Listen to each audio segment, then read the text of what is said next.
Ինչ վերաբերում է ձեր հարցին, ճիշտն ասած բազմաթիվ անգամ առիթ եմ ունեցել նման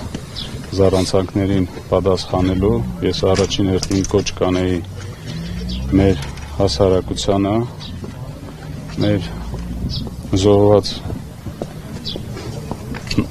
նվիրյալների հարազատներին, այն անձանց, ովքեր ներդրում ունեն արցախյան գոյամարտի մեջ, չտրվել նման սադրանքների, որովհետև նման խոսույթները ունեն մեկ նպատակ՝ պառակտել և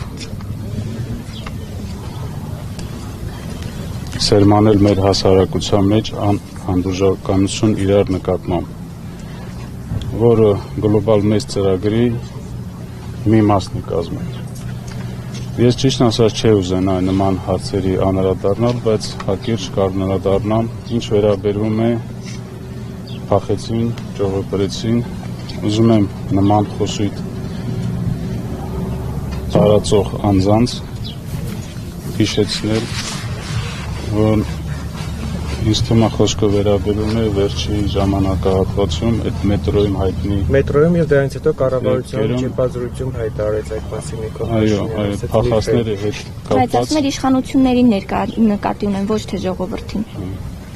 Ուրեմն եթե դա վերաբերում է 2020 թվականի ռազմական գործողությունների պատերազմին, ուզում եմ հիշեցնել նման խոսույթ իրականացնող անձանց, որ իրենք են եղել քաղաքական և դիվանագիտական առաջնագծում և հենց իրենց գործողությունների շնորհիվ է, որ այսօր արցախցիները հայտնվել են նման իրավիճակում և հայ ժողովուրդը կորցրել է Արցախը, տարածքներ, Ադրբեջանը Քանի տարածքներ թե ամբողջությամբ Հայաստանի մասին է խոսքը և այսօր Ադրբեջանը ներկայացնում է պահանջներ, որը Հայաստանի իշխանությունները ստիպված կատարում են։ Մնացած գնահատականը ես թողնում եմ մեր հասարակությանը։